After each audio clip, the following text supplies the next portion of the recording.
લક્ષ્ય ન્યૂઝ, એક નજર, એક લક્ષ્ય. સુરેન્દ્રનગરમાં કોંગ્રેસનું સંગઠન પાયામાંથી ઊભું કરવાની કવાયત શરૂ. સુરેન્દ્રનગરમાં કોંગ્રેસ દ્વારા પાયલોટ પ્રોજેક્ટ શરૂ કરી સંગઠન સૃજન અભિયાનનો કરાયો પ્રારંભ. સુરેન્દ્રનગર જિલ્લામાં કોંગ્રેસ સંગઠન મજબૂત થાય તે પ્રકારના પ્રયાસો શરૂ કરવામાં આવ્યા. સુરેન્દ્રનગર જિલ્લામાં તાલુકા અને શહેર કોંગ્રેસ સમિતિના પ્રમુખની નવેસરથી નિયુક્તિ કરવાની કવાયત શરૂ કરવામાં આવી. પ્રદેશ સમિતિના 2 નિરીક્ષકોએ પણ સુરેન્દ્રનગરમાં નાખ્યા ધામા. 10 તાલુકામાં સેન્સ પ્રક્રિયા યોજી કાર્યકર્તાઓની મંતવ્ય એકત્રિત કરવામાં આવ્યા. કોંગ્રેસનું સંગઠન મજબૂત બને તે દિશામાં પ્રયાસો શરૂ કરવામાં આવ્યા છે. બ્રિજેશ ત્રિવેદી, સુરેન્દ્રનગર. સેન્સ પ્રક્રિયા યોજાણી આજે છેલ્લો દિવસ. અમારા અખિલ ભારતીય રાષ્ટ્રીય કોંગ્રેસના અમારા આદરણીય નેતા અને લોકસભાના વિપક્ષના નેતા આદરણીય રાહુલજી અને ખરગેજી દ્વારા ગુજરાતમાં એક પાયલોટ પ્રોજેક્ટ કરીને સંગઠન સૃજન અભિયાન ચાલુ કર્યું છે.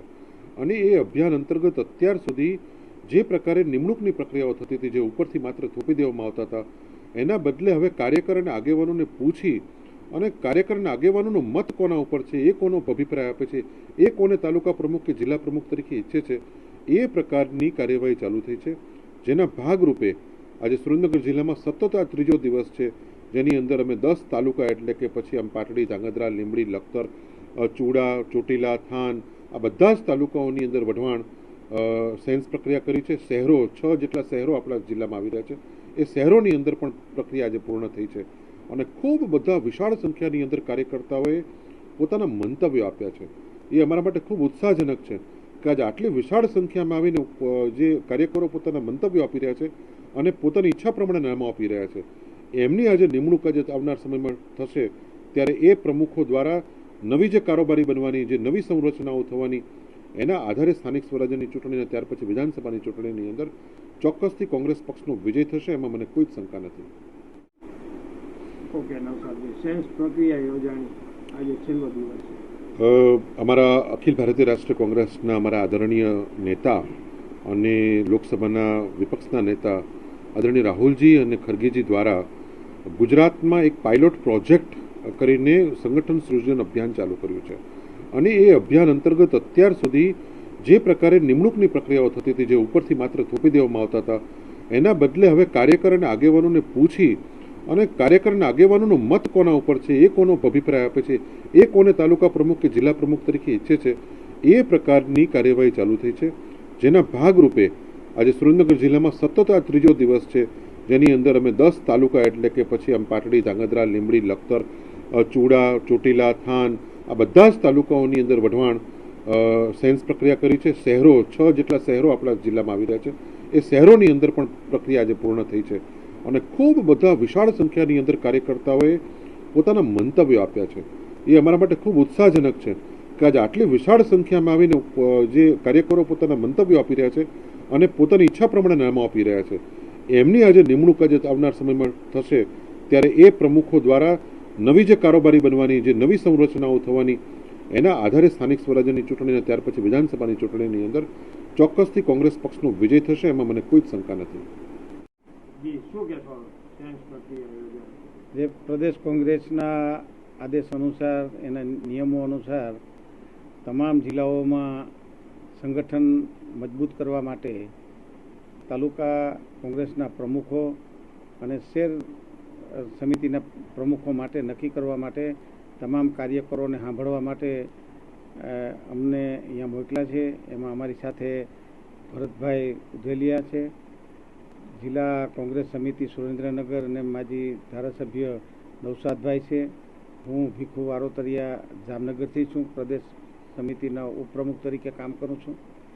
એટલે આજે છેલ્લો આ તાલુકો હતો લીંબડીનો. તમામ 9 તાલુકા પૂરા કરી ને તમામ કાર્યકરો આગેવાનોને સાંભળેલા છે. સમગ્ર જિલ્લામાં જે ભારતીય જનતા પાર્ટીનું શાસન, એની તકલીફો, એની જે દાદાગીરી, ભ્રષ્ટાચારથી કાર્યકરો ત્રાહિમામ થયા છે, એની બહુ સ્પષ્ટ રજૂઆત છે કે અમે બધા એક છીએ અને મોટાભાગના બિનહરીફ તરીકે તાલુકા કોંગ્રેસના પ્રમુખ અને શહેર સમિતિના પ્રમુખોના એની નામ આપ્યા છે.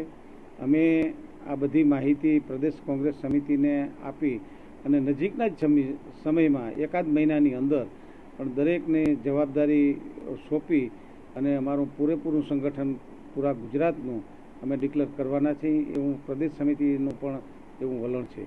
અને વિશેષ જે પ્રદેશ કોંગ્રેસના આદેશ અનુસાર એના નિયમો અનુસાર તમામ જિલ્લાઓમાં સંગઠન મજબૂત કરવા માટે તાલુકા કોંગ્રેસના પ્રમુખો અને શહેર સમિતિના પ્રમુખો માટે નક્કી કરવા માટે તમામ કાર્યકરોને સાંભળવા માટે અમને અહીંયા મોકલ્યા છે. એમાં અમારી સાથે ભરતભાઈ ઉધેલિયા છે, જિલ્લા કોંગ્રેસ સમિતિ સુરેન્દ્રનગર અને માજી ધારાસભ્ય નવસાદભાઈ છે. હું ભીખુ વારોતરિયા જામનગરથી છું, પ્રદેશ સમિતિના ઉપપ્રમુખ તરીકે કામ કરું છું. એટલે આજે છેલ્લો આ તાલુકો હતો લીંબડીનો. તમામ 9 તાલુકા પૂરા કરી ને તમામ કાર્યકરો આગેવાનોને સાંભળેલા છે.